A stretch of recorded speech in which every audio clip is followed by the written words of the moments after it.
right now. Dale, thank you for that, and good evening, everyone. I want to thank everyone for joining us this evening. Got an exciting guest this evening. One of the new MPs from Alberta.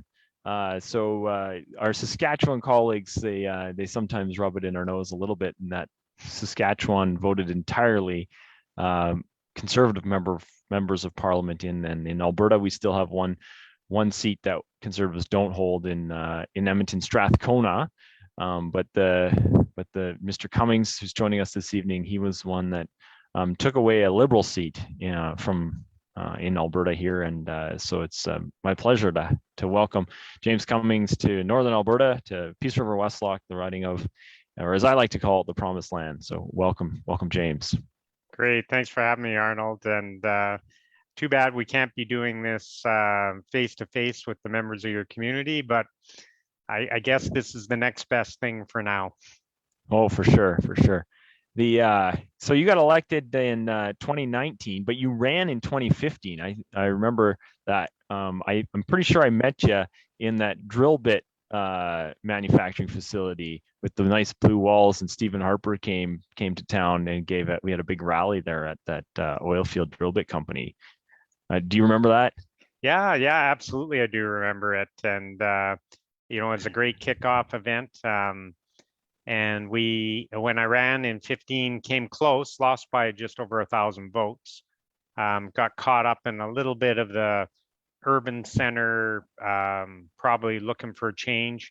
But I'm proud of the campaign we ran. And then we went at it again in 19 and won by just over 4,000 votes. So a bit of a war of attrition, but we managed to get through it.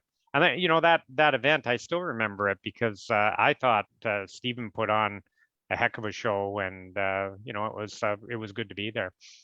Yeah, no, that's for sure. Just gonna pause for a moment here. I've got my child giving me a run for my money here.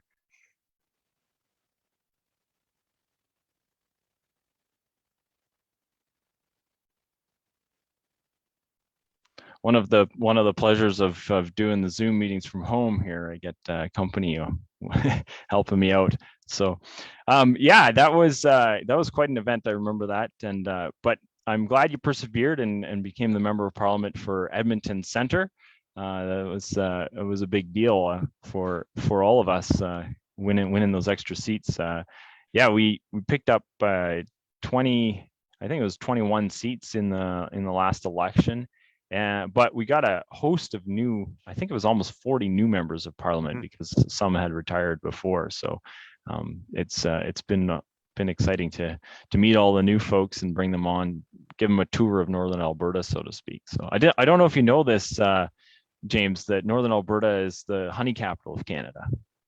That I didn't know. I saw that today, so that was news to me. Yeah. But I have been up in your area of the world, because prior to public life, I had a construction company, Cormode and Dixon, for 20 some years, and we used to do a fair bit of work up in your area. Okay.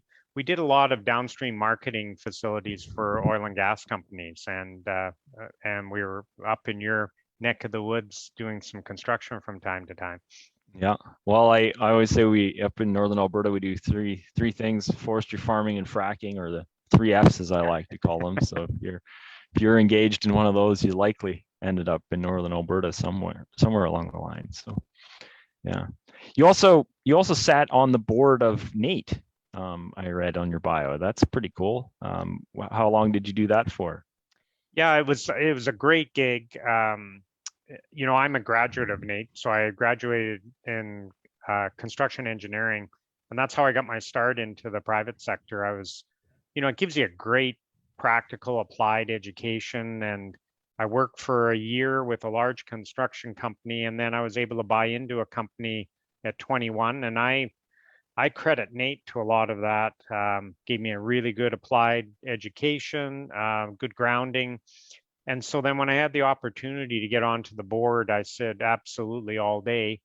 So then I served on the board, and then they asked me to chair it for a couple terms, which, it was a fantastic experience, Arnold, because we're we're going through a transition at the time, and I was part of the group that hired a new CEO, Glenn Feltham, and the guy we went through an expansion kick like no tomorrow, and he just did a heck of a job, because I think he really did a great job of making sure that government and the public was aware that an applied education is a good education. Nate, the polytechnics are an important part of what drives the economy. Not everybody goes to university, and you can be successful going to a polytechnic. And I just love the school and love what we accomplished. Very neat. I also am a alumni of there. I got my mechanics ticket there, so I went Perfect. there for kind of on and off for 4 years, 2004 to 2007, sort of thing. So that's kind of a neat. I don't know if you were the chair during that time or not, but that was Not then, okay. but the interesting thing is people always think of a lot of people that go there for their trade, and a lot of the tradespeople that go to Nate end up being business owners, because Glenn would use the term trade to degrees, and he would try and get the business school more involved in the trade school, because typical, let's say you get a welding degree, and you're out maybe working on a site and everything's provided, but I would tell you a lot of the people in that trade will acquire their own truck, and then they become independent contractors, and then they have to deal with accounts receivable and accounts payable, and they say, well, geez, I can make a little more money if I was running 2 rigs. So 1 becomes 2, becomes 3, becomes 10, and that's Yeah. how small businesses grow and prosper. And that's without a university degree. Not that there's anything wrong with going to university, but that's one of the things I love about the Polytechnic. Yeah, I actually similarly, I guess, the University of Fraser Valley, they offered they do kind of the apprenticeship training as well, like Nate does, and they offered me back in 2007 opportunity to they gave me credit for my mechanics ticket, and then they put me in the business degree program. And so I think Nate now has that same program going on today. So maybe kudos to you for getting that started there. That's pretty neat. And look So, what happened. It put you into Ottawa. yeah, I don't. Yeah, that's that's a. Although I was still working as a mechanic, I went back to being mechanic. I did the business management stuff for a little while, then I was back as a mechanic here in Barhead. Hung up my coveralls one day and became a member of parliament the next. It was quite something, I'll tell you. So complete change of wardrobe, nonetheless. Fantastic. Yeah. You've been involved in a number of other things in your area, not-for-profit work, apparently. Can you tell us a little bit about that? Yeah. So, when I was growing up, I had a dad who was an engineer, and he also served in the armed forces, in the Navy at that time. And he went to McGill, and he got this engineering degree, and he did it by, working at night and just really applying himself. And I guess one of the things that was instilled in him with McGill was that this is a privilege to have an education, and this isn't what you take out of the community, this is what you give back. So I grew up in that environment. So once I had the opportunity to get involved with business, it really resonated on me that you need to give back. So I started with mostly stuff related to construction, Construction Association, Alberta Construction Safety Association. But then I started to get more into the not-for-profit. So I was chair of Muscular Dystrophy Canada. I was the chair of the Edmonton Chamber of Commerce. Got involved in some art stabilization fund and Fort Edmonton. I still sit on the Fort Edmonton management board. It's the only board that not-for-profit that I'm still serving on.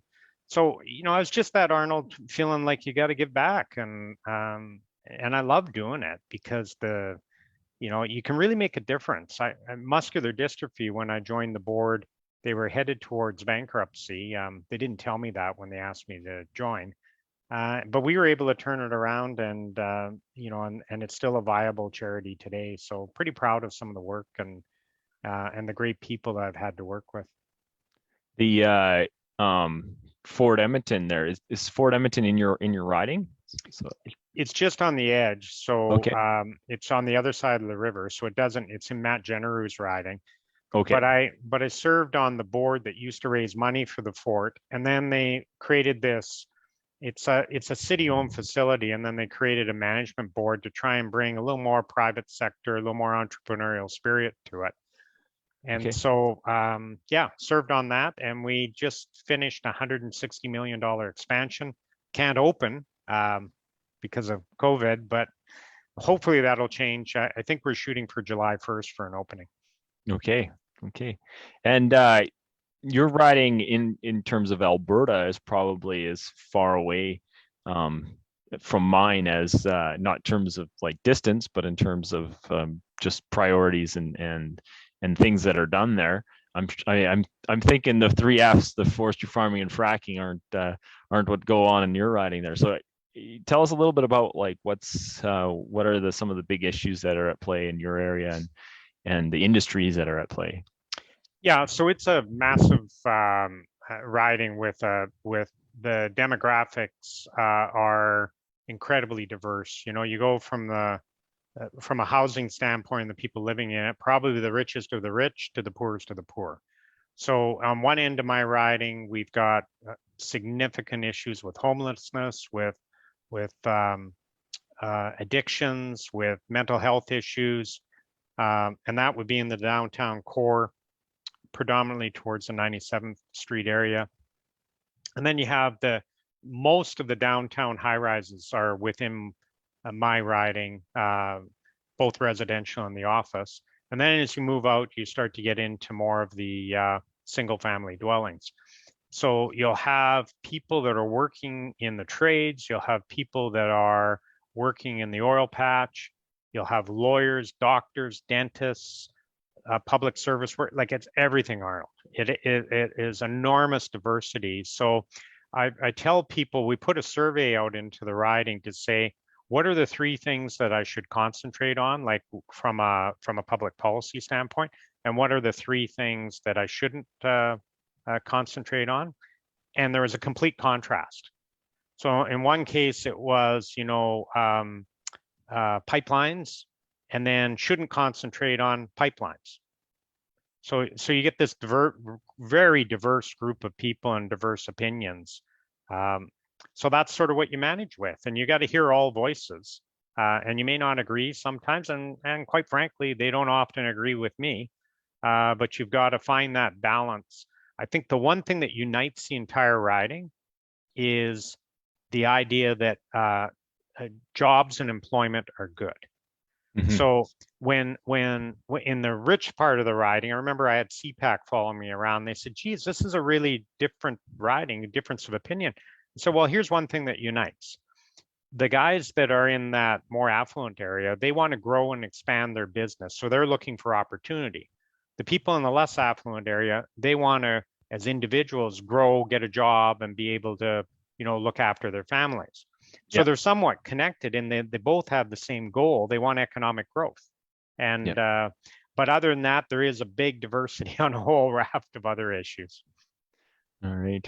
And so just in terms of size, then Peace River Westlock's 100,000 square kilometers and 100,000 people, 108,000 people. What's the kind of sizes that you're dealing with over there? Yeah, it'd be much smaller because of the density. So, No, it's not even a number that you're familiar yeah, like with. it.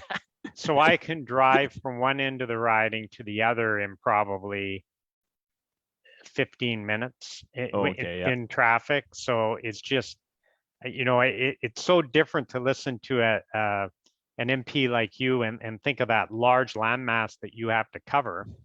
But the contrast of that is it's really hard to reach some of the voters in a riding like Edmonton Center, because there is a lot of people that are in apartments and condos and high rises. And so, as you know, outside of the election period, you can't just walk into a condo and start banging on doors. Like, Yeah. you're not allowed to. But during the RIP period, they allow you to do it. But so it makes it a little more complicated to try and get your message out. Yeah. You spent some time with the Chamber of Commerce in Edmonton as well. Could you tell us a little bit about your experience there? Sure. So I had two different stints. One was that I became the chair of the board, which is the volunteer position. And just a little history there that's kind of interesting. My dad was the chair of the board too previously. I think we're the only ones that are where a father son had both chaired the board. And then after one of the ventures I was involved with, Creative Door, after we had sold, I was approached to say, hey, would you consider running the chamber, taking the paid position? And so I took the position. I was doing it for just over a year, and then the MP that was retiring, Laurie Hahn, approached me and said, okay, you've experienced a little bit of public life, but this is not really serving. You Oh, need yeah. to run for office. And that's how the story started on how I Okay. started to run for office. Okay. So, did you know Laurie for a long time? I knew Laurie from being an MP in his community work. So, Okay. Yeah. but I wouldn't tell you I knew him particularly well, Oh, yeah. but he has become a great friend.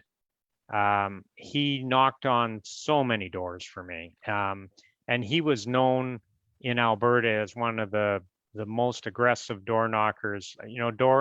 Laurie, I don't know how old Laurie is, but to keep up to him, you got to be on your game.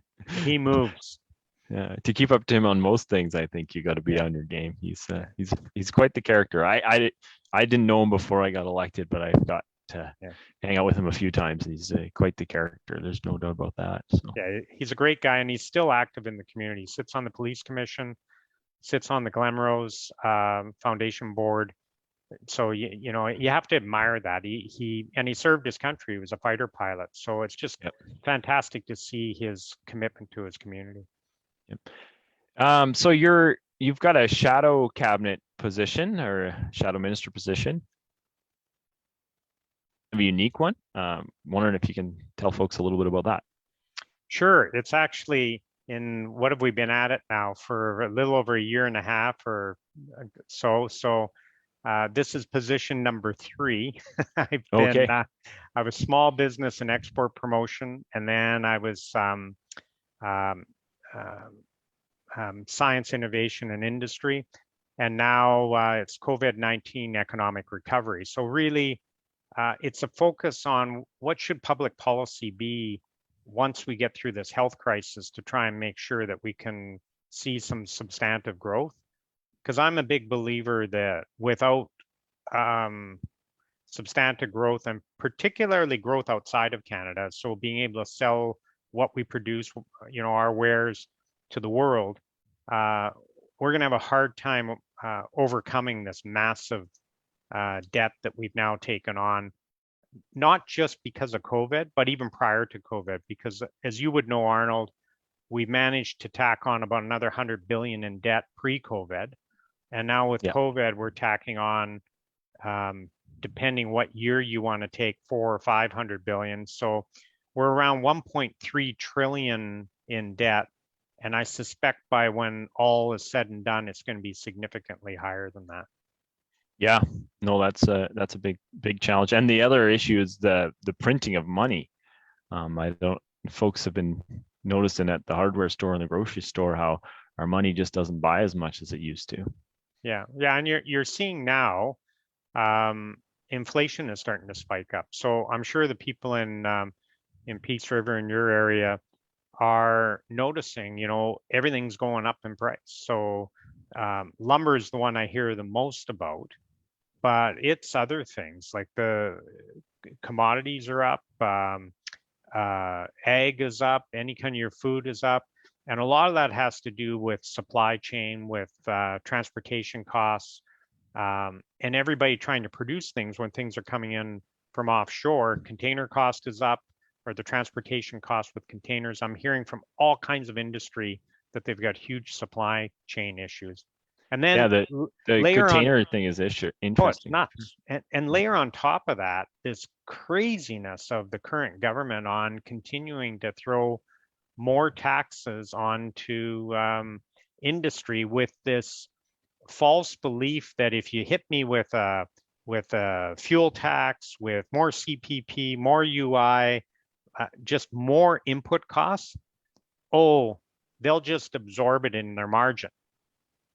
Well, it just doesn't work that way. Like there's just not that kind of margin. So people are seeing the price of everything going up, and it's quite concerning, particularly in the housing areas, and even that cost of housing with lumber going up is going to get more aggressive. So in the meantime, the central bank continues to plow more money into the system, and that just makes the issue even worse. So hopefully they'll start to throttle that down, and we'll start to temper it a bit. But so far there's no end in sight, because as the government decides they want to spend, the money's got to come from somewhere. No, I repeatedly been saying that like all this inflation is just stealing from our seniors and our wage earners, right? Unless you're getting a raise, your money just doesn't go as far anymore. Yeah, I'm sure many people on the call, and you've heard it, that a colleague of ours, Pierre Poliver, has done a great job of just framing it, saying that inflation doesn't assist the working people. No. Inflation is really a driver that, for those with larger incomes, with bigger assets, particularly in housing, they reap the benefit.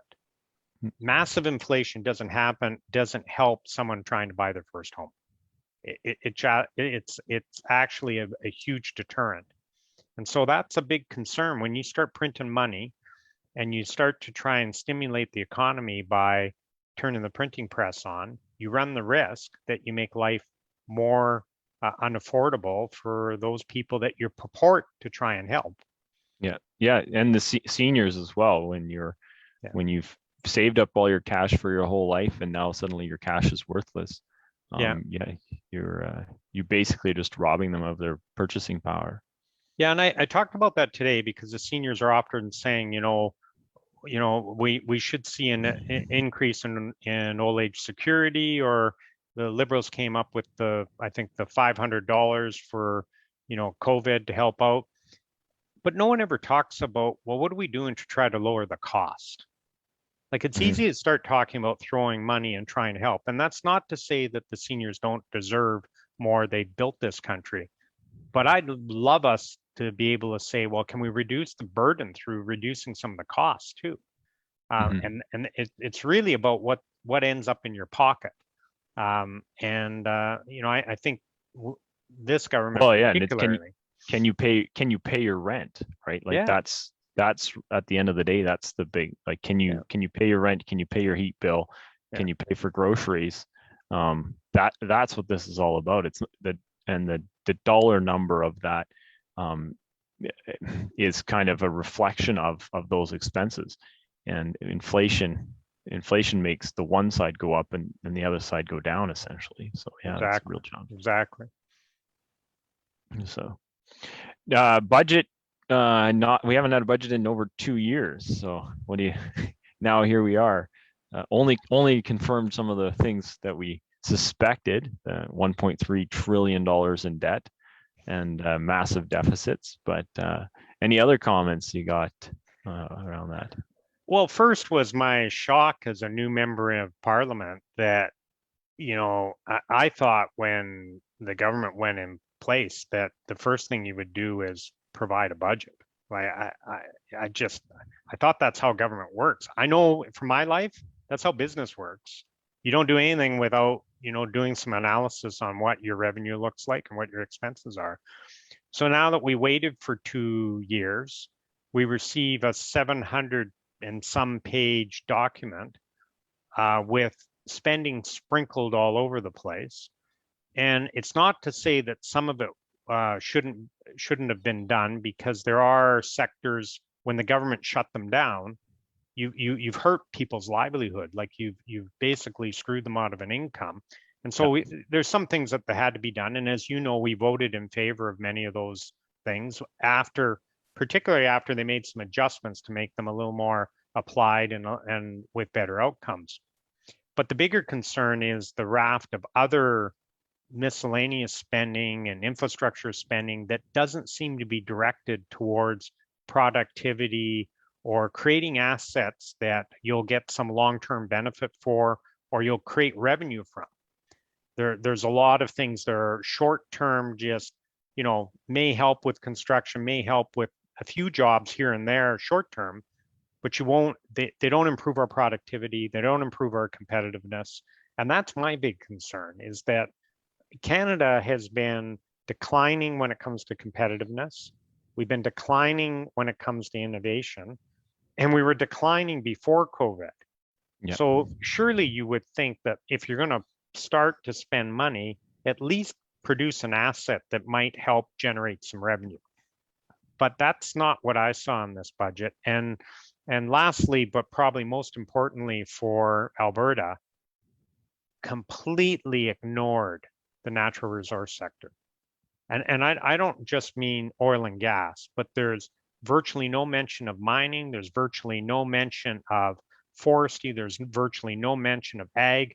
Little bit of stuff here and there with ag, with trying to reduce some of the costs on the tax on propane. But in general, it's all about, I don't even know how to describe it. It's all about these potential jobs that are going to come out of the sky, that are going to get people redeployed into different areas of employment, when we still have these sectors that are needed by everybody else. And to ignore them, most countries would go, my God, Canada, you're blessed with things to sell. Get after it. Yeah. There's some new taxes in there as well. Just wondering if you can outline a couple of those. Yeah, there's some luxury taxes. I can't recall all the little boutique taxes there were in the budget. I think there was some around not only taxes, but deductibility of interest for corporations. So there's a bunch of little things all over the place that tax onto internet providers and Netflix and some of the streaming services, which I find really interesting, because actually when you start to put a GST, which they should pay, I'm not going to disagree with that. I suspect we support that. But for the government to say they are paying, like to say that the business, we're going to tax them and make them pay. Yeah. Well, who pays? Yeah. You pay. Like it's just a false narrative. Yeah, The consumer pays. So it's not from there. Yeah, GST. We're gonna put GST on Netflix. Hallelujah. Yeah.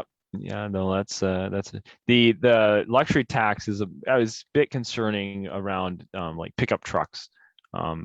Pickup trucks are going to be caught up in that luxury tax, and for most people that own a pickup truck, it's not a luxury; it's a requirement, particularly where I'm from, and so that's a little bit frustrating, just from my perspective, anyways. It's a threshold number that they're going over, and they're saying that if you buy one of these, you're going to have to pay a tax on that. So that's, again, only going to make life more expensive, buying the things that we need to buy. Yeah, I think the threshold, if I remember right, was 100 grand. And so people would say, well, if you can afford 100 grand in a vehicle or a boat or whatever the case may be, you can afford to pay some tax. This is still this sort of philosophy of, tax. And that's money that you're taking out of the economy. So it's going into government, and when you've got a government that is overspending as it is, I'm not sure that it necessarily is the right direction to go. But and my fear is this is just the start of many other things to come, because when you plow on that kind of debt, you have to figure out a way to start to pay it down. And unfortunately, I didn't see anything in the budget that was looking at how we're going to grow that tax base. It was more about how do we take more out of that tax base. And in doing that, I think it shrinks the economy. It doesn't grow the economy. And quite frankly, risk takers will get fed up. You get to a point where you say, I work hard, but every time I turn around, it looks like someone's in my pocket. And I don't think that's an effective way to grow the economy. For sure. Just outlining our plan, we've got our 5-point secure plan. Looking at going forward here, what are conservatives gonna, what have we done and what are we doing to get folks back to work? What's our plan for that? Well, I think there's a lot that has to be added to the plan, and I think people will start to see more of it as we get closer to an election. But certainly under the platform and the pieces that I've been spending my time with, one of them is secure the economy. And we've talked a little bit about that today, that as a country with a population of about 38 million people, we need to be able to sell our products, services, and goods externally and be able to grow externally. So that means respecting those sectors that have gotten us this far and have the potential to expand even more. So I think there's tremendous opportunity under a conservative government to recognize the importance of those sectors and not overregulate them, overburden them so that they can never build anything, do something. So that's a critical component. The other piece is jobs. So in our plan, it will be jobs that are from industries that we already recognize have potential and can grow. And yes, there'll be some emphasis on some of the new economy and some of the things related to technology, but really think about those that enhance our ability to compete and are those things that we have expertise at, and stop trying to be all things to all people, but really be focused. And that's what strong countries do, and those that have been successful with their economy, that they're a lot more strategic in their thinking. And then the last piece that I've been focusing some time on is secure our country. So what does that mean? Well, if the pandemic taught us anything, what do we have to be sure that we do it right? So we need security of food, we need security of health, and we need security of energy. And I would tell you, I would not give a passing grade on those three with the policies of the current government. Now, I think we have to be focused on that because, again, if we learned anything from COVID, you got to have food. And thankfully, we didn't run out, but costs did go up. And, we're pretty dependent on the Americans for a lot of our supply. On the health side, I would tell you we failed miserably because the vaccine, for a government to say we wrote more POs and have the broadest portfolio of vaccines of any country, so what if you can't get delivery? Yeah. And so we need to make sure that we're better prepared and that we have stockpiles for PPE and other things so that we're ready. And Arnold, you would know this, that not only did we ship away a lot of our product to China, but we found out early on into this game that they sent a bunch of stuff to the dump because they're trying to free up warehouse space. And, it's appalling that we weren't better prepared. And then lastly, on energy, look at line 5. Look at our dependency. Why is a country which has such an abundance of resources at risk that someone could turn off the tap? So those are 3 areas that I think, good public policy can set us up better so that I guess it's not a question of if, but when we have another issue like this, that we're way better prepared. Yes. So for those that don't know, Line 5 is a pipeline that runs from Edmonton to Sarnia, and it happens to run for a little while through the state of Michigan. And the governor of Michigan has said that today, I think it was today, that the pipeline was supposed to be shut down. She announced this after she won her election there back in November. And so we were holding our breath there. I asked a question back in February 22nd or 26th. Asked the government a question about in the question period as to what are they doing about it? And they said, well, line 5 is non-negotiable. We're doing everything in our power to prevent it from being shut down, and then proceeded to make all these amazing arguments about how pipelines were so wonderful and the safest way to transport and all this kind of stuff. And I was like, yeah, but all of those reasons are the same reasons for every other pipeline and that you've blocked or have kiboshed in some other fashion. So it's been, I call Line 5 the magical pipeline because it suddenly has illuminated the Liberals' position or minds on the value of pipelines. But yeah, here we are sitting on pins and needles to see whether or not that pipeline gets shut down, which would have devastating effects at both ends of the pipeline.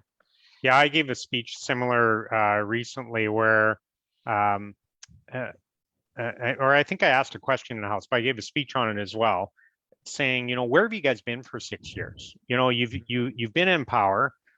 How come you haven't negotiated or at least an agreement on North American energy security, which is good for North America, period? And, you've had 6 years to figure that out. So what happened when we get a new administration in the US? They cancel Keystone XL, which is another pipeline that would have supplied heavy crude down into the US to allow for refinement and export. And then we have the issue with Line 5. But the question I asked when someone was up talking, all the Liberals are talking about pipelines. Even the New Democrats are talking about pipelines. Yeah. And I go, I find it incredibly ironic that you're now all interested in pipelines. And so their argument back is, well, that's an existing pipeline, so that makes it okay. And I just go, people's livelihoods are at risk here. Like, it's not just about Line 5. It's about, do you support this sector or not? Yeah. No, that was the challenge. And suddenly it's all like, oh, there's 6,000 jobs in Sarnia. It's like, yeah, but what about the 134,000 jobs in 2015 in northern Alberta that got ended because of Northern Gateway, Trans Mountain, Keystone XL, Energy East, all these major pipeline projects that were ready to go, that the Liberals systematically ended through various different tactics. So, yeah. And you would know, Arnold, I put out one of the, what I learned when I was elected, that you have this opportunity to do these private members bills, and I ended up drawing number 2. And to create a bill in a very short period of time, it's not easy, as you know, because it's got to be written properly. And so with my team, we met, we said, what is an important issue for Albertans? And so my private members bill was relatively short. It was to reverse the tanker ban off the West Coast. And what was I found quite interesting, and of course it went down to defeat because the other parties don't support that. But what I found interesting was the New Democrat from Edmonton effectively went on a show and said, what a waste of a private members bill, meaning that why would you bother? Like, it's really not, that's not what people are thinking about.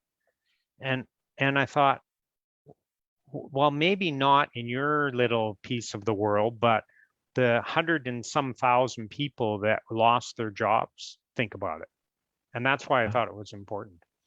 Yeah, like that shipping ban ended the Northern Gateway project, which ended the Carmen Creek project, which was a oil sands project in the center of my riding, right outside the town of Peace River, and that left hundreds of people in Peace River holding the bag on investments that they'd made, equipment that they bought, preparing for this project going forward. And then Shell sold the whole works in 2016. So that was devastating to our area.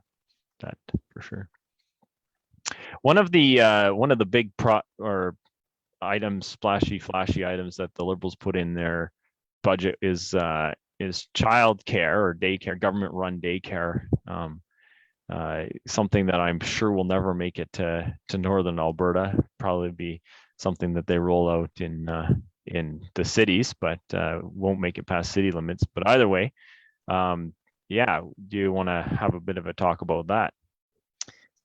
Well, I think anything we can do to make it easier for spouses to be able to participate in the workforce if they choose to is not a bad concept. But where it falls down is government run, regulated, executed daycare. Just my experience on most government run programs, the dollars that get to the actual task or the outcome that you want to get to end up being depleted all their way down to the actual, boots on the ground. So it strikes me that, this is not a decision for governments. Like really, at the end of the day, it's not the federal government, the provincial government, the municipal governments that are making these decisions. It's parents.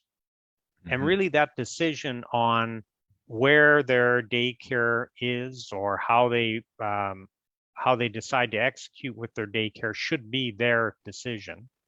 And if the government's providing some form of funding towards it, so be it. But I think that that should be the principle that we start with, is that it should be the choice of the families. And I picked that up from, again, one of our colleagues when we had a town hall, Pierre Pulver, and it really stuck with me because I completely agree with that philosophy that, this is really a parent's choice. And so any government policy to try and make sure that we make it more accessible should be on that kind of a principle rather than more big government, more government controlled, more government regulated. Like really try and do this in a fashion that um, is efficient with the capital and gets us to what's the outcome. We want the outcome that it's affordable and accessible for parents. Yeah, that's for sure.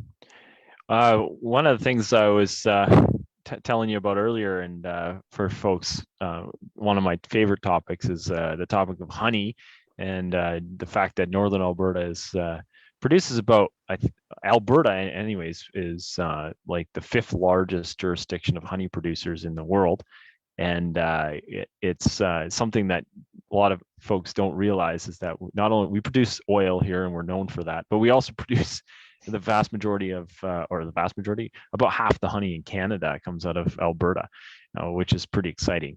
But one of the big challenges that the honey production has in Canada, we don't actually have too many challenges producing honey in Canada, but we've got competition that comes in from China. So we ship a lot of honey to China. We sell a lot of honey to China, and then China sells us back stuff that they call honey, but isn't actually honey. A lot of sometimes it's corn syrup that they just put a label on it. It says #1 Canadian honey. So it might have 10% Canadian honey in it, and the rest is corn syrup. And so we've developed a bunch of techniques for tracing this. So one of them is we test the honey for pollen, and then if it doesn't have any Canadian pollen in it, then we know that it's not Canadian honey.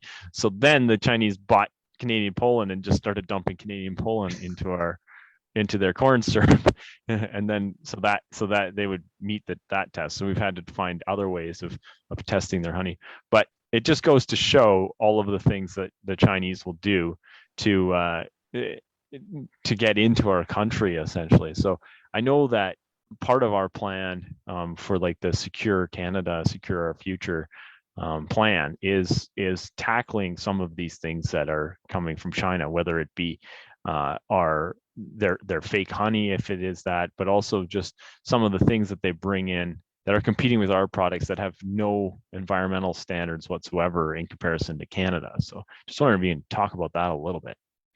Yeah, so I think one of the things that Aaron has been quite clear about, our leader, is that um, trade with China, although important for Canada, careful because you're not dealing uh, with a country that respects rule of law. You're not dealing with a country that recognizes the importance of things like patents and IP. There's branding issues. There's all kinds of issues. So the more that we depend upon that country for our exports, the greater at risk we are. So, I think our strategy will be how can we expand our markets outside of communist China? And I think that's what we really have to start focusing on. And there are a lot of countries that we could expand our trade with. There's we could gain market share with India. We could gain market share with the Kanzuk group. There's just all kinds of different places, because if there's a demand for a product, then we should fulfill that demand. And it sounds like if particularly if you take honey as an example, if we do it right and people know that it's pure, that it's the content's good, then they'll want to buy it. Mhm. And they'll want to buy it. I think people are now starting to be a little more interested in what's in what I'm buying. Yeah. And Well, I think that's the what's opportunity for us. what's really interesting about it is that like they are mimicking Canadian honey, right? Like they're Yeah. doing everything in their power, because obviously we have a product that is like the envy of the world. And so they're trying everything in their power to write #1 Canadian honey on their honey. And so that speaks to kind of like brand Canada, and something that like our reputation as Canadians is something, and we ought to defend that, and not allow other people to use that brand fraudulently. And that's particularly around the honey issue anyways. Yeah, For and Arnold, I would say that we've had, in many cases, we've had things that we were, I think we had good branding on and was well Yep. recognized, and we've fallen off a bit without protecting that or trying to expand that or market that brand. So I use the example of Alberta beef.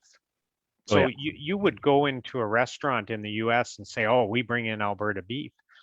And that was pretty prevalent for a while. And now what do you see? That the branding, the US have caught on to that, and they've come up with their own branding, and almost trying to suggest that it's superior in quality.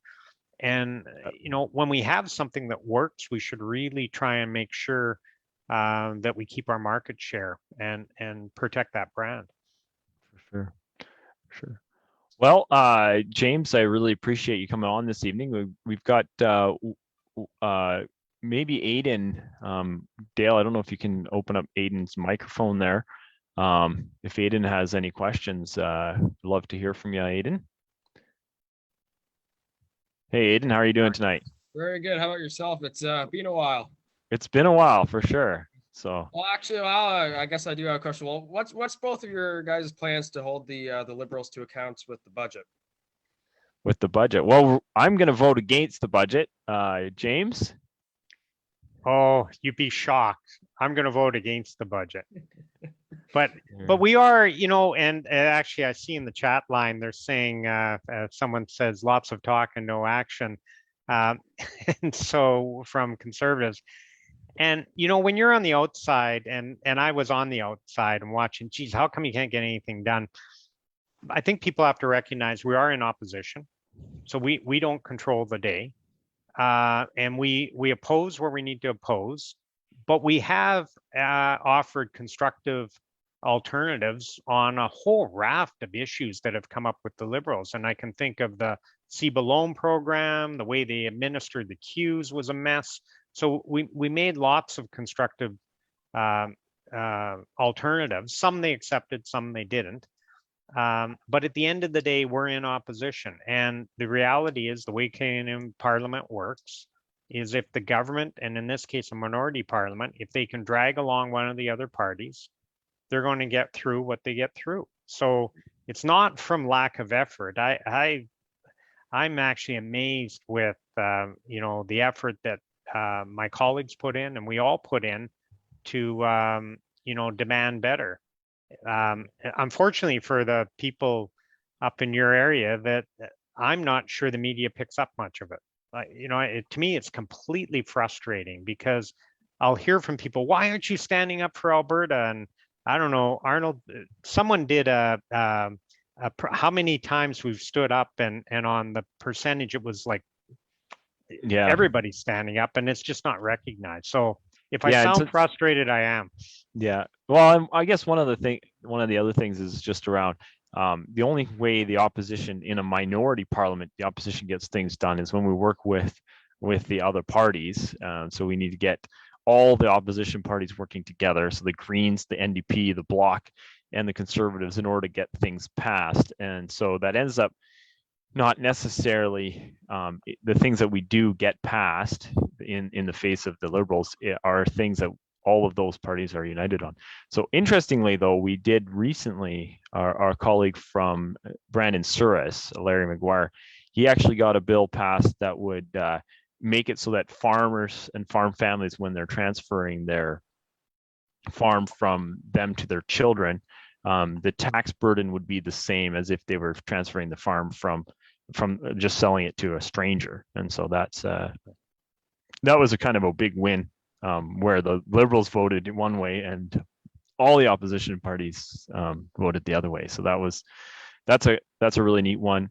I had a private member's motion that to declare February 22nd Human Trafficking Awareness Day, and I managed to get again all the opposition parties on board with that, and we got that one passed as well. So we are getting things done. They just aren't fixing the big problems that, particularly here in Alberta, we need to get fixed. Whether like the member from Calgary, Tom Kemich, he's got a bill that would start affecting some of the equalization struggles that we have here in Canada. But it's not going to pass because the Bloc won't support it and the Liberals won't support it. So here we are. Conservatives support it, and maybe the Greens do. I don't know, but the Bloc have come out swinging on it already. So that's a reality. And we had a couple more this week on bereavement leave. Matt Genereux, the MP for Edmonton Riverbend, got unanimous support, which is pretty rare in this parliament for extended bereavement. And then Len Weber with organ registry. That I think that was passed by all parties. Yeah. But it's pretty rare that happens. And frankly, the Liberals voting against this bill on the transfer of assets with farms and just asking for fairness, the same treatment that you would get if you sell to a third party. And they voted against it. And I'm just going, why? Like, it just makes no sense whatsoever. And it just strikes me that demonstrates that there's certain sectors in the economy that don't seem to, strike their interest. And it's unfortunate. So good. Aidan, did we answer your question? Yeah, I think pretty well. All right. It's a danger with politicians that sometimes we don't answer questions. So I always got to circle back for that. So, well, Aidan, thanks for joining us this evening as well. And James, welcome to the Promised Land, or Peace River Westlock, as I like to call it, or the other way around there. Appreciate you coming on, spending an hour of your time with us. And who knows when the next election is, but nonetheless, we hope you hold on there in Edmonton Center. Good. Well, I hope I can see some of your constituents face to face sometime soon. All right, good. Thanks for joining us. And I want to thank Dale, who works in my office, for putting this all together for us. So good night, everyone, and God bless you all. God bless.